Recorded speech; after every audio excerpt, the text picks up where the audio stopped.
Welcome friends. অষ্টম বেতন কমিশনের ফিটমেন্ট ফ্যাক্টরগুলি কি হবে, এটা কিন্তু একটা আভাস পাওয়া গেল। আজকে আনন্দবাজার পত্রিকায় উঠে এসেছে, অবশ্যই দেখে রাখবেন। কেন্দ্র, রাজ্য ও কর্মচারীরা, শিক্ষকরা সকলেই দেখে রাখবেন। এ থেকে আপনারাও অনুমান করতে পারবেন যে আপনাদের স্কেল কতটা বাড়তে পারে। চলে আসুন ভিডিওটি শেয়ার করি। তারপরে রিকোয়েস্ট রাখবো, চ্যানেল নতুন হলে সাবস্ক্রাইব করবেন, ভিডিওটি শেয়ার করবেন।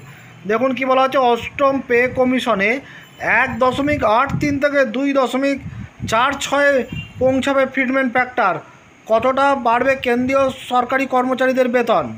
অষ্টম বেতন কমিশন মেনে কতটা বাড়বে কেন্দ্রীয় সরকারি কর্মচারীদের বেতন, এ নিয়ে জল্পনার মধ্যেই বিস্ফোরক রিপোর্ট প্রকাশ করল আর্থিক পরিষেবা সংস্থা অ্যাম্বিট ক্যাপিটালস।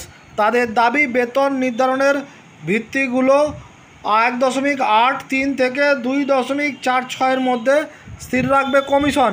সেক্ষেত্রে কেন্দ্রীয় সরকারি কর্মচারীদের ন্যূনতম মূল বেতন দ্বিগুণ হওয়ার সম্ভাবনা রয়েছে, যদিও সরকারিভাবে এখনও এ নিয়ে কোনো ঘোষণা করেনি অর্থমন্ত্রক। আর্থিক বিশ্লেষকদের দাবি, বেশ কয়েকটা ভিত্তির ওপর নির্ভর করে সরকারি কর্মচারীদের মূল বেতন নির্ধারণ এবং সংশোধন করে কমিশন। একেই বলে ফিটমেন্ট ফ্যাক্টর। নিয়ম অনুযায়ী সংশোধিত মূল বেতন ঠিক করতে বর্তমান বেসিক পের সঙ্গে ফিটমেন্ট ফ্যাক্টরকে গুণ করা হয়। একটি উদাহরণের সাহায্যে বিষয়টি বুঝিয়ে নেওয়া যেতে পারে। বর্তমানে কেন্দ্রীয় সরকারি কর্মচারীদের ন্যূনতম মূল বেতন 18,000 টাকা ধার্য রয়েছে। অষ্টম বেতন কমিশন ফিটমেন্ট ফ্যাক্টর 2 স্থির করলে সংশোধিত মূল বেতন বেড়ে দাঁড়াবে 36,000 টাকা। অ্যাম্বিট ক্যাপিটালের রিপোর্ট অনুযায়ী ফিটমেন্ট ফ্যাক্টর 1.83 থেকে 2.46 মধ্যে থাকলে কেন্দ্রীয় সরকারি কর্মচারীদের ন্যূনতম মূল বেতন 32,940 থেকে 44,280 টাকার মধ্যে ঘোরাফেরা করবে। গত বছর নভেম্বরে অষ্টম বেতন কমিশন নিয়ে মুখ খোলেন national council for joint consultative machineries সচিব শিবগোপাল মিশ্র। তার অনুমান, বেতন নির্ধারণের ভিত্তিগুলি অন্তত 2.86-তে গিয়ে দাঁড়াবে।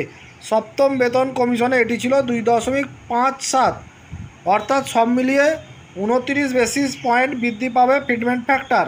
আর্থিক পরিষেবা সংস্থা অ্যাম্বিটের অনুমান, কেন্দ্রীয় সরকারি কর্মচারীদের ন্যূনতম বেতন 14% বৃদ্ধি করবে অষ্টম বেতন কমিশন। এর মধ্যে অন্তর্ভুক্ত থাকবে মহার্ঘ ভাতা বা ডিএ।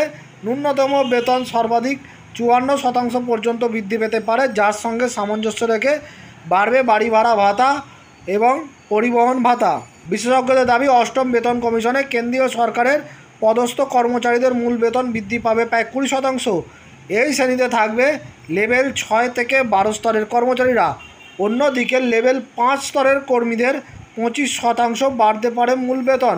কমিশনের রিপোর্ট অর্থমন্ত্রক অনুমোদন করলে 50 লক্ষের বেশি কেন্দ্রীয় সরকারি কর্মচারী এবং 65 লক্ষের বেশি পেনশনভোগী উপকৃত হবে। আগামী বছর শেষ হবে সপ্তম বেতন কমিশনের মেয়াদ।